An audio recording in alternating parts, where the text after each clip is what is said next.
اسرائیل نے پوری دنیا کو تب حیرت ڈال دیا جب وہ ایک ایسا AC مارکیٹ میں لے آیا جو ہر قسم کی بجلی کے بغیر چلتا ہے اور اس کے لیے کسی کرنٹ کی ضرورت نہیں۔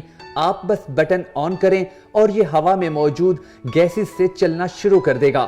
صرف آدھے گھنٹے میں کمرے کا ٹمپریچر 15 ڈگری تک نیچے لے آئے گا۔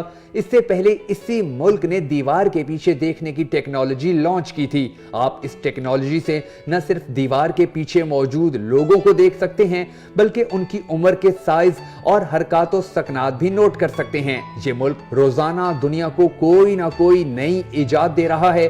یہ وہ قوم ہے کہ جس کے بارے میں اللہ تبارک و تعالیٰ نے قرآن مجید میں اعلان فرمایا کہ ہم نے بنی اسرائیل کو اپنے علم کی بنیاد پر چھانٹی کر کے جہانوں پر فضیلت دی ہے۔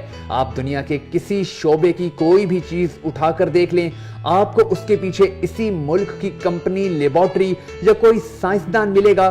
دنیا کی پہلی الیکٹرک کار اسی ملک میں بنی، دنیا کا پہلا موبائل فون اسی ملک نے بنایا، سائبر سیکیورٹی کا جدید ترین سسٹم یعنی فائر وال بھی اسی ملک نے بنایا، میڈیکل کی 82% مشینیں اسی ملک میں ایجاد ہوئیں، دنیا کی تمام بڑی IT فرمز اور آئی فون کے تمام سافٹ ویئر سمیت ہارڈ ویئر اسی ملک میں بنتے ہیں۔ اس ملک نے 2018 میں ایسی ڈیوائس بنائی جو سونگ کر مریض کے تمام امراض بتا سکتی ہے۔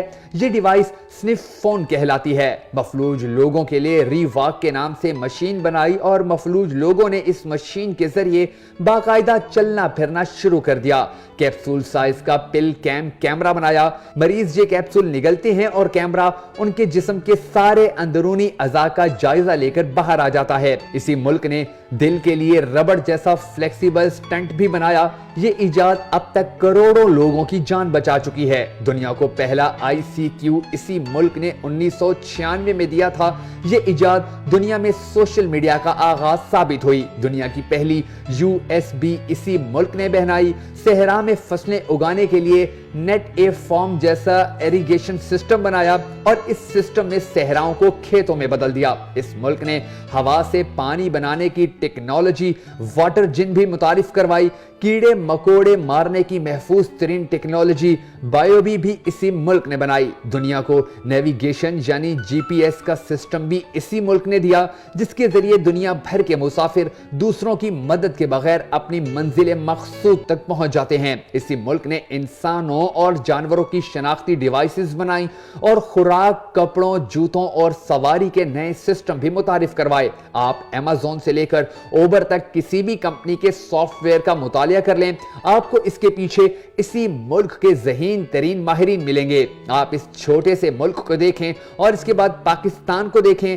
ہمارے صرف ایک شہر لاہور کی آبادی اس ملک کی کل آبادی کے قریب ہے، لیکن ہم اپنی ضرورت کی خوراک تک پیدا نہیں کر پا رہے۔ ہم کھانے کا تیل، گندم، دالیں، پیٹرول اور گیس تک امپورٹ کرتے ہیں۔ ہمارے ملک میں ہماری ضرورت کے مطابق پیٹرول اور گیس دونوں موجود ہیں، لیکن ہم اسے نکالنے کی اہلیت نہیں رکھتے، اور ہم اگر اسے نکال بھی لیں تو ہمارے اپنے لوگ پائپ لائن کو اڑا دیتے ہیں۔ ہم اس ملک میں فوج کی پوری ڈویژن کے بغیر گیس اور پیٹرول کے لیے ڈرلنگ نہیں کر سکتے۔ ہم نے کچھ عرصہ پہلے بنوں میں گیس کا بہت بڑا ذخیرہ دریافت کیا، لیکن مقامی لوگ پائپ لائن نہیں بچھانے دے رہے۔ ہمارے ملک کا 70% رقبہ زرعی ہے۔ ملک میں 2 درجن بڑے دریا ہیں۔ مونسون میں صرف 8 بارشیں ہوئیں اور ہمارا 30% رقبہ پانی میں چلا گیا، جبکہ دوسری جانب ہم مدد کے لیے عالمی برادری کی طرف دیکھ رہے ہیں۔